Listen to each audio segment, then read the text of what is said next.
We move to motion E now. John Guidi from the Education Committee to propose.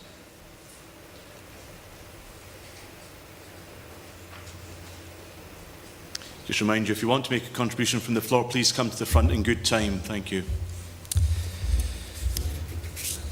Delegate number 66, John Guidi, East Renfrewshire.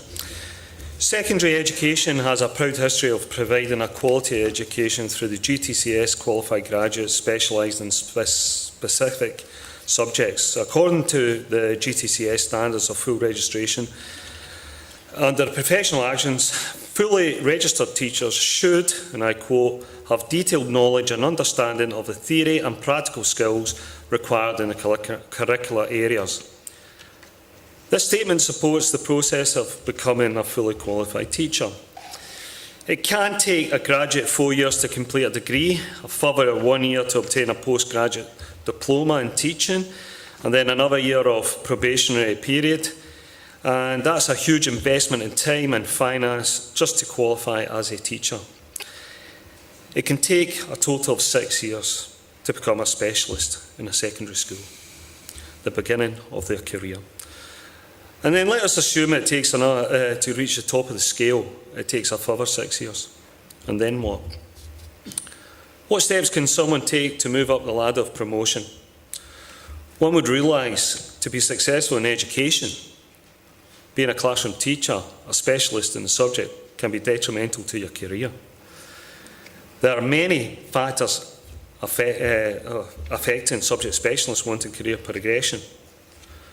The local authority you're in, the size of the school, the size of the department, and the local authority priorities. The majority of local authorities have restructured subject departments to faculties, restricting opportunities for the subject specialist. Progress as a principal teacher of curriculum becomes limited.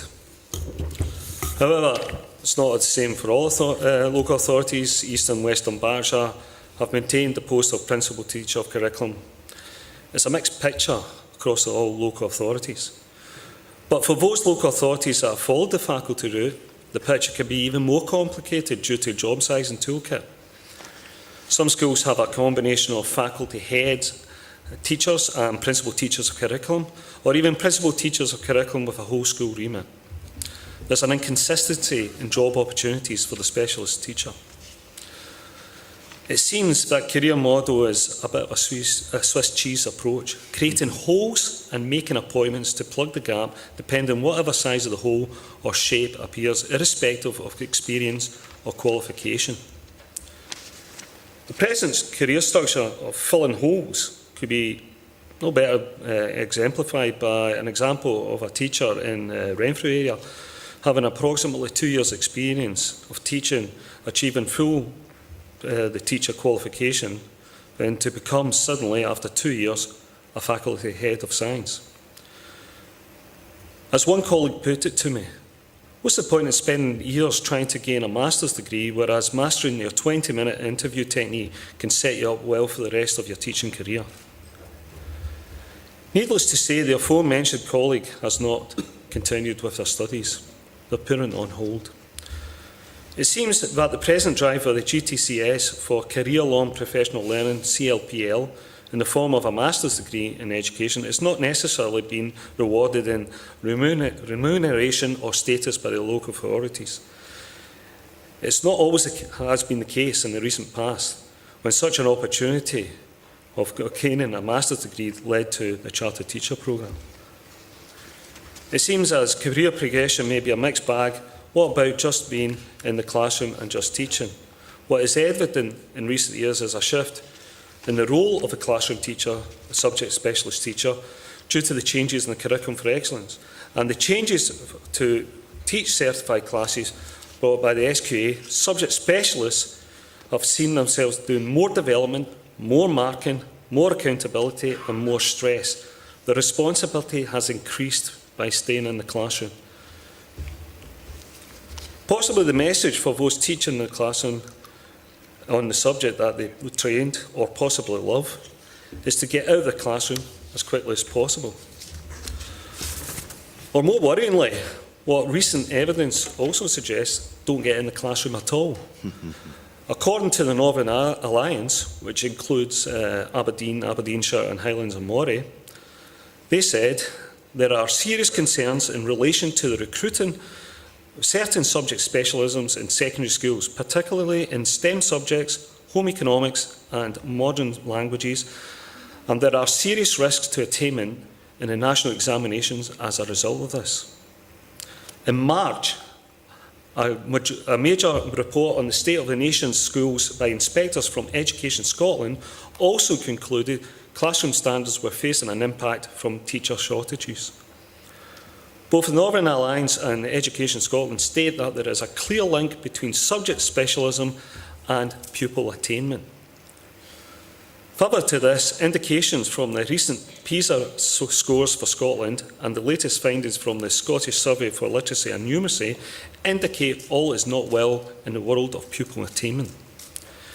With the constant pressure put on teachers on workload, curricular change, combined with a disincentive of a relatively low pay and a reduction of career opportunities, it's not surprising there are issues on teacher retention and recruitment.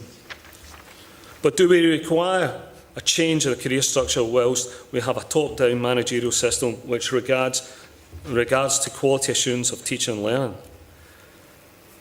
A physics colleague of mine moaned the fact that the last 2 years he had his science and physics lessons observed by a head teacher, a deputy head teacher, a faculty head and a quality improvement officer.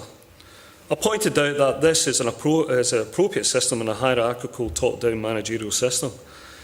And then he says, well, can you explain something to me on the concept of relativity? And I said, okay, what do you mean? And he says, two observers are looking at the same thing, but they can interpret what's happening differently.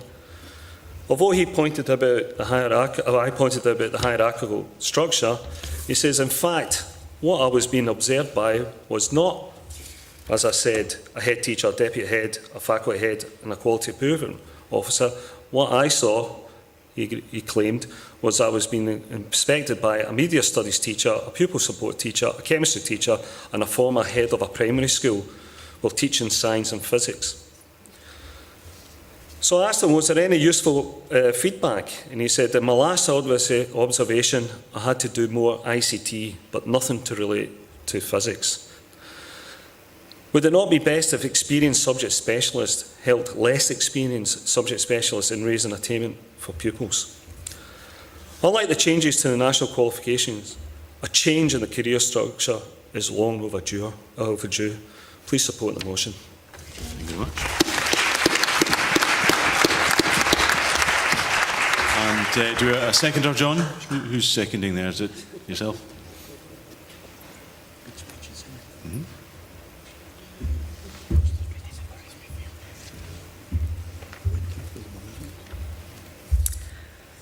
Good afternoon, colleagues. Catherine Nicholl, delegate number 49. You've heard from several speakers who have made an eloquent case in support of the view that pupils should be taught by a subject specialist. It makes sense to me that pupils deserve to be taught by a teacher who has gained considerable expertise in the teaching of the subject that they love. Surely, it is not beyond reason that teachers should be recognised and rewarded for choosing to achieve excellence in the teaching of their subject specialism. Simple. I am proud to support this motion. Thank you very much, Catherine. Paul?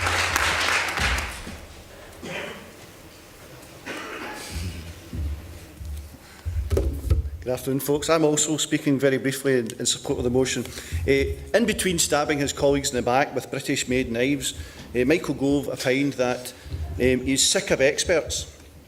We've beat him to it because CFE seems to have devalued subject knowledge, downplayed subject specialisation experience, and the net result of it, particularly in early secondary school, seems that they're looking towards the primarification of a sector of education where there should be subject knowledge so that kids can be taught the best they can, particularly in things like STEM and computing. And what's the end result of all this seems to have been we have saved money because of the term of austerity. The more generalists you can employ in first to third year, the less subject specialists, and you're in a wee bit of trouble there. Finally, as Danny Murphy said, I want, when I'm a wee bit older, when my lifestyle catches up with it, to have a experienced, subject specialist taught surgeon who can actually help me or save my life. I don't really want somebody standing there with an iPad Googling what to do when they've split up my aorta to see what's happening. I would urge you to second this motion, or support it, sorry. Thank you. Thank you very much. Okay, nobody spoke against the motion, so we're going to move to the vote. Those in favour, please raise your hands. Those against? Any abstentions? Unanimous. Thank you very much. A little round of applause there.